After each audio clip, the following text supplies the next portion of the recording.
10 নম্বর প্রশ্ন এবং সর্বশেষ প্রশ্ন করছেন। আসসালামু আলাইকুম শেখ। ওয়ালাইকুম সালাম রাহমাতুল্লাহ। জানার ছিল বিশেষ কারণবশত মাগরিবের সালাত কাজা হয়ে গেছে, এশার সময় মাগরিবের সালাত আগে পড়তে হবে না এশার সালাত আগে পড়তে হবে, আর কিভাবে পড়তে হবে এই পদ্ধতিটি একটু জানালে উপকৃত হবে। এই ক্ষেত্রে অধিকাংশ আইম্মা ইকরামরা বলছেন যে তরতিব মানে যেইভাবে আল্লাহ ফরজ করেছেন সেটাকে বহাল রাখা, পর্যায়ক্রম বহাল রাখাটা ফরজ।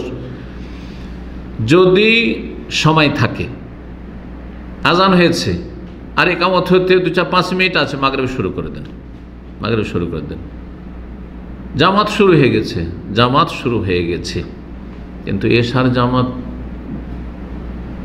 ধরেন 4 রাকাত পড়বে, ইমাম কত রাকাত পড়বে, আর আপনার মাগরিব হচ্ছে 3 রাকাত। এইখানে গিয়ে সমস্যা তখন ইখতিলাফ হয়েছে ফুকাহাদের, আর ইজতিহাদি ইখতিলাফ। এই ক্ষেত্রে দলিল নেই, সবার যুক্তি আছে, এটাকে বলে ইজতিহাদ। এখানে ইজতিহাদের সুযোগ আছে।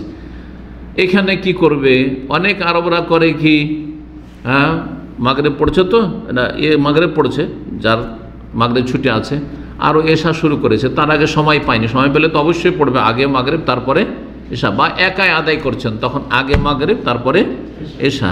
কিন্তু এইদিকে এশা জামাত শুরু হয়ে গেছে, মাগরিবের নিয়তে লেগে গেল, আর তারপরে মাগরিবের নিয়তে লাগার পরে যখন 3 রাকাত হইল তখন বসে গেল।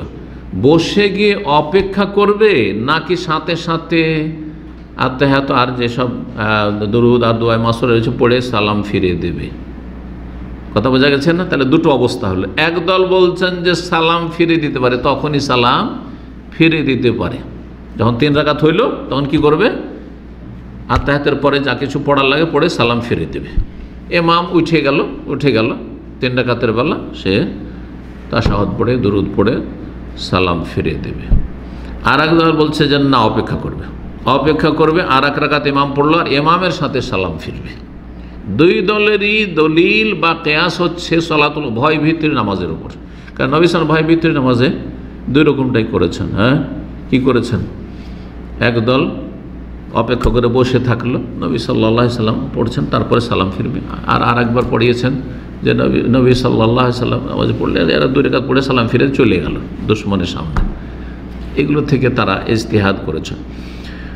আর এক দল বলছেন যে এই পরিস্থিতিতে তরতিবের বিপরীত করতে পারবে, অর্থাৎ যেভাবে আল্লাহ ফরজ করছেন তার বিপরীত পড়তে পারবে। অর্থাৎ এশা শুরু হয়ে গেছে আর আপনার মাগরিব, এখন মাগরিবে লাগবো, তারপরে 3 রাকাতের বেলা করবো কি, ওর চাইতে ভালো আমি এখন আমি আমার সাথে এশা পড়ে নিই আর তারপরে মাগরিব পড়ে নেব। এটাও আরেকটি মত, অনেক উলামা ইকরামদের মত। এই ক্ষেত্রে অনেক আরব শাইখেরাও আমি দেখেছি, তারা বলছেন না, এটি হচ্ছে ইস্তিসনা, ব্যতিক্রম। এছাড়া আপনি যেখানে তরতিব রাখতে পারছেন সেখানে তরতিবের খেলাপ করলে হবে না, বাকি এখানে হবে। সুতরাং এইভাবেও কেউ যদি পড়ে যে আগে এশা পড়ে নিল আর তারপরে মাগরিব পড়লো, যেহেতু জামাত শুরু হয়ে গেছে, সেটাও চলতে পারে। আল্লাহু আ'লাম। ওয়া সাল্লাল্লাহু সাল্লাম নবিয়ানা মুহাম্মদ ওয়া আলা আলিহি ওয়া সাহবিহি আজমাইন।